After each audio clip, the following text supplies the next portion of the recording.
The number one thing about this franchise has always been how it feels to play it, how it feels to control the character and interact with the environment. Skateboarding is like, there are no rules. I mean, that's the essence of skateboarding. Being young and wild and crazy and doing stuff you're not supposed to do. The game actually was innovative in that it really opened up a whole new genre. I think that the title, that our franchise and our titles stay popular because we really do reinvent it every time.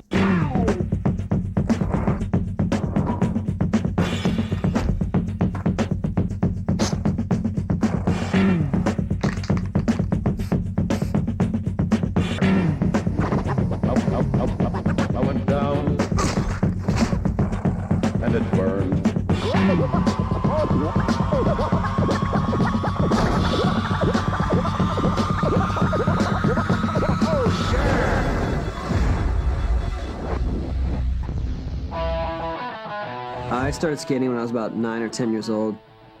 My brother was into it, and he taught me how to stand up and gave me one of his old boards to start out with.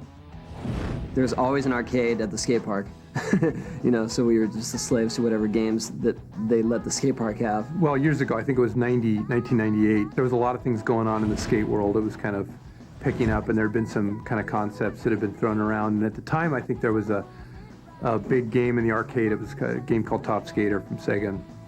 A lot of us had been playing that, and Scott Pease, who's out at Neversoft now, he was here at Activision working with me, and we were working on a game with Joel and the guys out at Neversoft called Apocalypse, and we were kind of, skate fans growing up and things like that, and we busted out the boards and started skating a little around Activision. The first Tony Hawk demo was Bruce Willis with his machine gun, slapped on a skateboard, a half pipe and a bowl just dropped in the middle of an apocalyptic city, and you kind of pump back and forth and do like a single trick. We threw the skate concept together, just the basics of it. We started working on the demo, and at that point we approached Tony Hawk, and at the time he had been, I think, talking to a few video game companies. There was a guy that wanted to make one for PC, and he approached me, and I went to a few meetings with him with different software developers and just got shut down everywhere we went.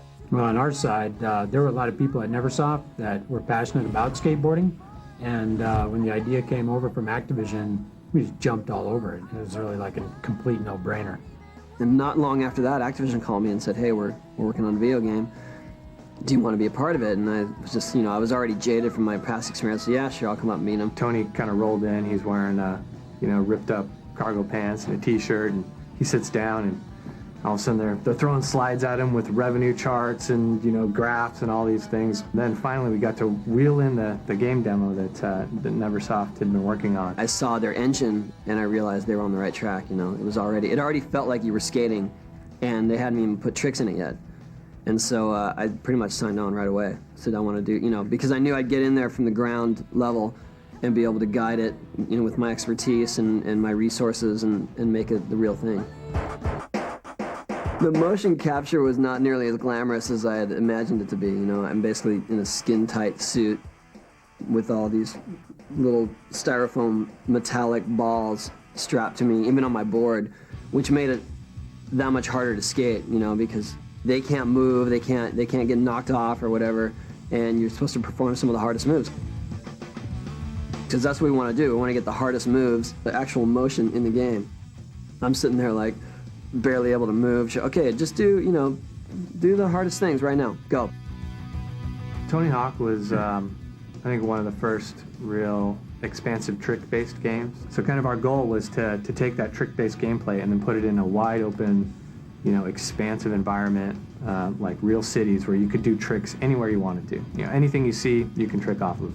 And you can just keep going because it's skateboarding. You don't have to go downhill. Pretty soon we found out that you could develop a level that you could essentially skate in without ever ending and always find new cool ways to combine the elements within the level into different lines. My expectations for the game were that I thought it was going to do well in the skate industry. That was it. I thought the skaters would be like, oh, finally there's a cool game with skating, like real skate tricks, and we can identify with the characters and the moves and the locations. Expectations were, very modest, very low.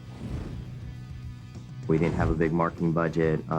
There wasn't a lot of resources put behind it. No one thought this was going to be the biggest title of the year for the company. Then when the game actually came out, It just, I mean, you could just see it, week after week. It was like, you could see kids talking about it in the numbers. Like, people were getting so excited about it, just kept growing and growing and growing, and it became a phenomenon. And it wasn't until the game came to life and consumers actually put their hands on it and played it that we realized, wow, we have something special here. In the skate world, I remember a couple of the cool skater guys, I could hear them talking like, have you played the game? And I already knew what they were talking about. Like, did you get the game yet?